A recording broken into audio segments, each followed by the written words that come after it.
Queridos amigos, queridas amigas, boa noite. Que a paz, que o amor de Jesus esteja e permaneça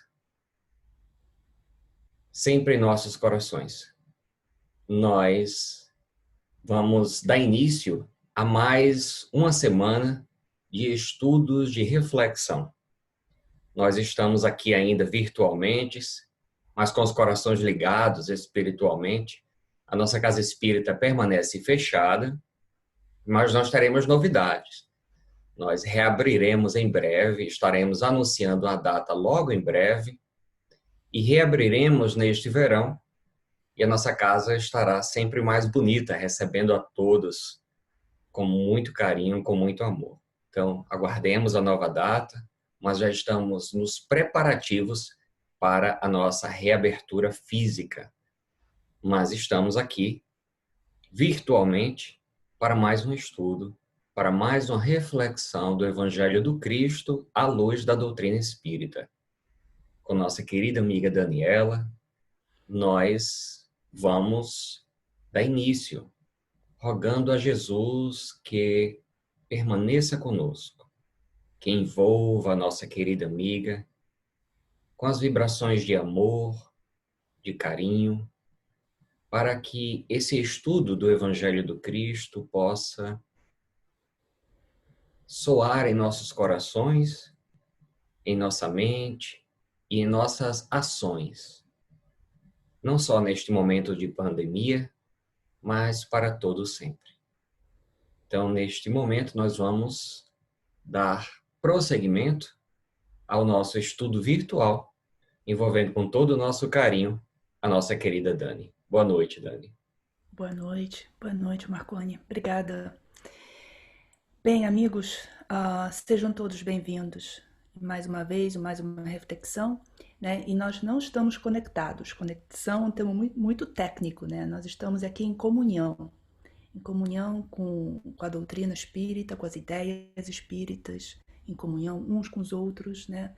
E em comunhão com Jesus. Que Ele possa, então, abençoar muito o nosso estudo. E agradecemos, né, aos nossos mentores que velam por nós, que estão conosco e que nos ajudam sempre e muito. Muito bem, então, a reflexão dessa semana, ela está baseada, nós estamos estudando o livrinho Fonte Viva, que é uma psicografia de Chico Xavier, e o autor espiritual Emmanuel. E a reflexão dessa semana, ela é o capítulo 22, que tem como título A Retribuição. Então, a base do estudo é uma pergunta que o apóstolo Pedro faz a Jesus. Está em Mateus 19, 27. E Pedro pergunta assim a Jesus: E nós? Nós que deixamos tudo e te seguimos, que receberemos? Que receberemos? Né? Então, qual a nossa recompensa?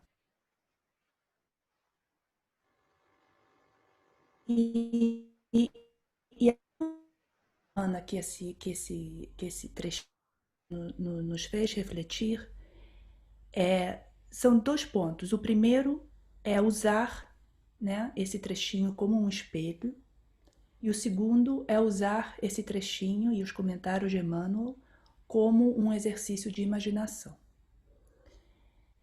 Como espelho. Por quê? Porque o Evangelho de Jesus, ele não somente é uma ferramenta de conhecimento, é uma ferramenta de estudo, de conhecimento para nós aprendermos mais sobre o nosso modelo, que é Jesus, mas o Evangelho de Jesus também é uma ferramenta de autoconhecimento. E essas perguntas, né, que nós encontramos no Evangelho são perguntas que nós podemos pegar como um holofote, como um foco de luz e voltar, né, para nós mesmos, tentando sondar o nosso interior. Né? Então, nós que somos trabalhadores espíritas, frequentadores da casa espírita, cristãos, somos cristãos, né? E nós então nos fazemos essa pergunta também: o que haverá para nós? O que haverá para mim? Qual é a minha recompensa? Qual é a minha retribuição? Né? E esse então é a pergunta. E Emmanuel nos diz na reflexão que ele faz, que essa pergunta de Pedro, exprime a atitude de muitos corações nos templos religiosos. Então, essa pergunta, o que haverá para mim, qual a minha recompensa, é uma pergunta comum, é uma pergunta normal. Né? E nós espíritas brincamos, né?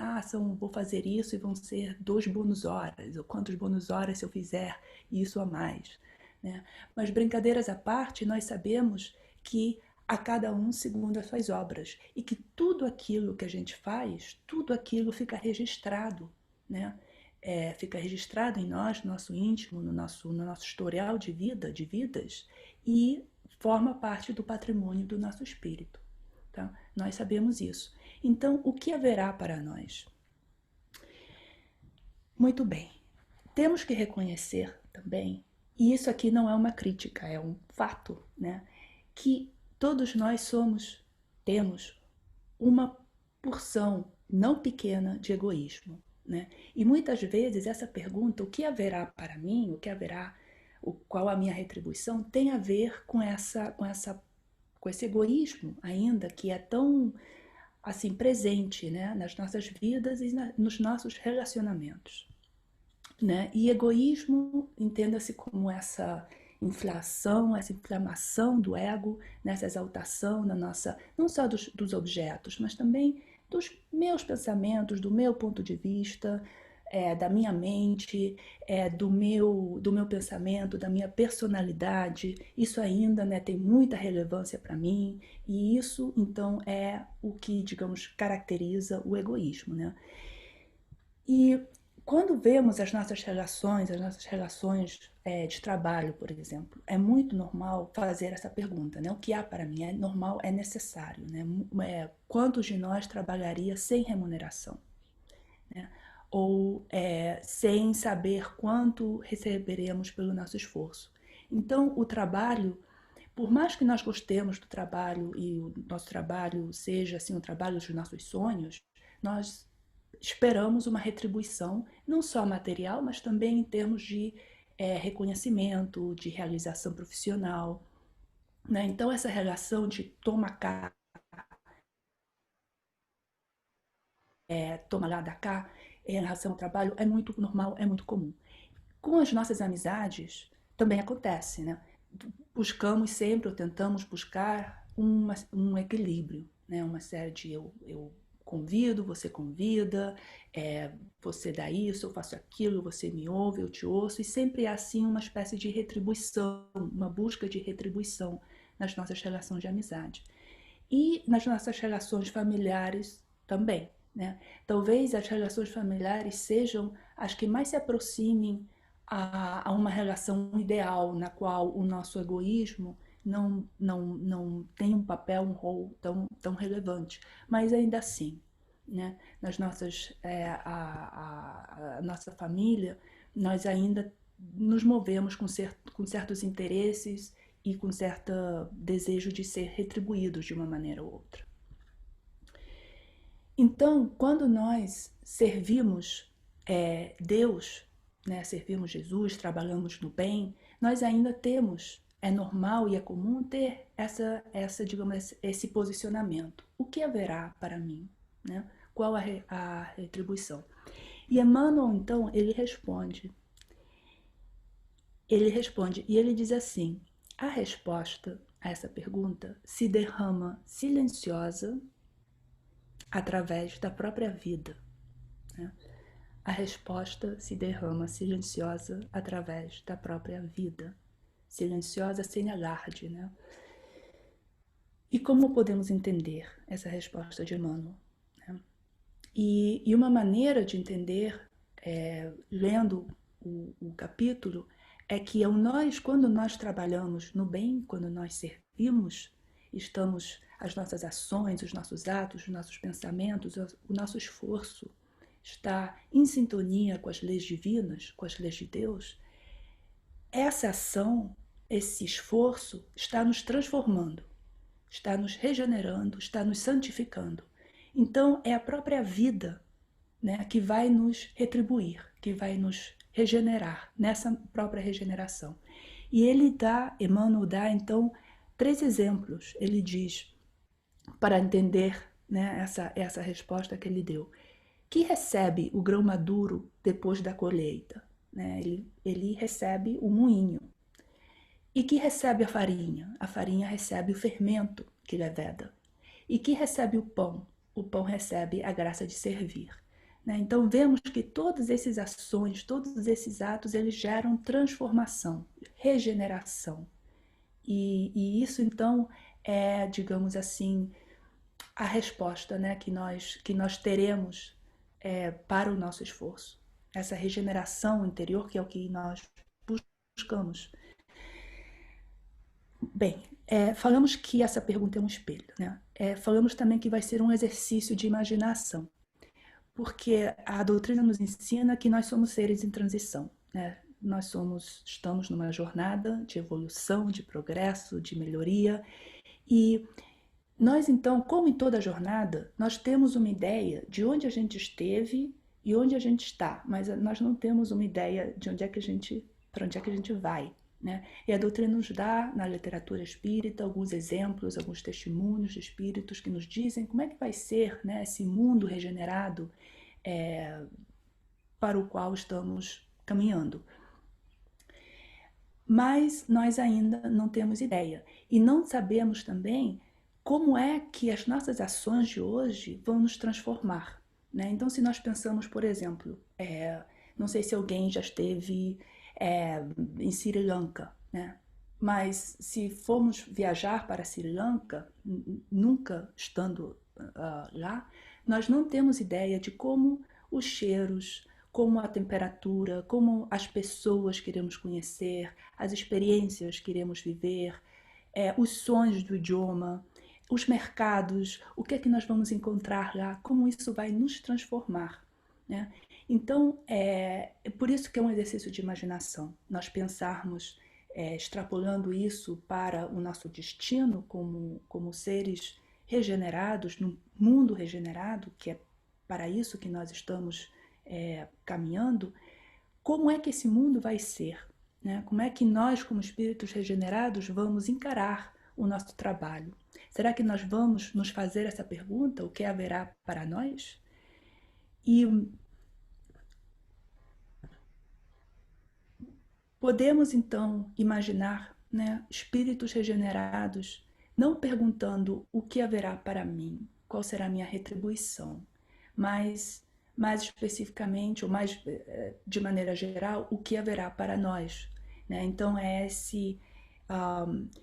a coletividade, a comunidade, a sociedade, a fraternidade está ao mesmo nível do meu eu, né? do que eu sou.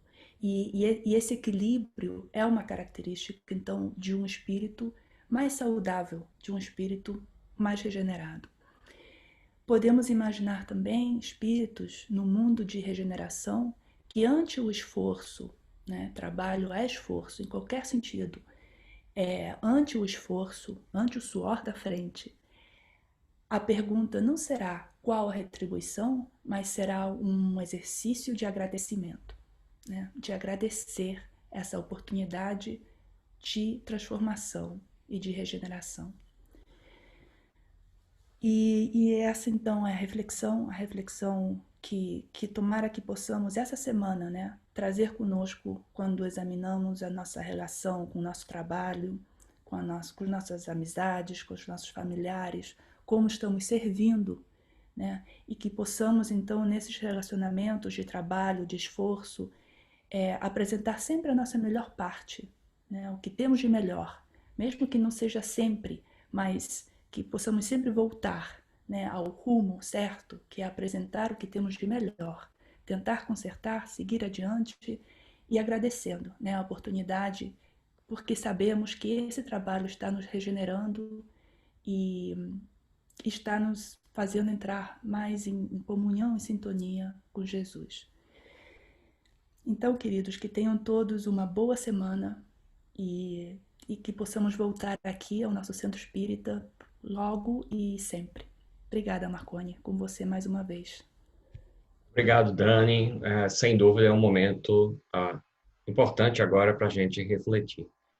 A pandemia também traz essa oportunidade rica de reflexão.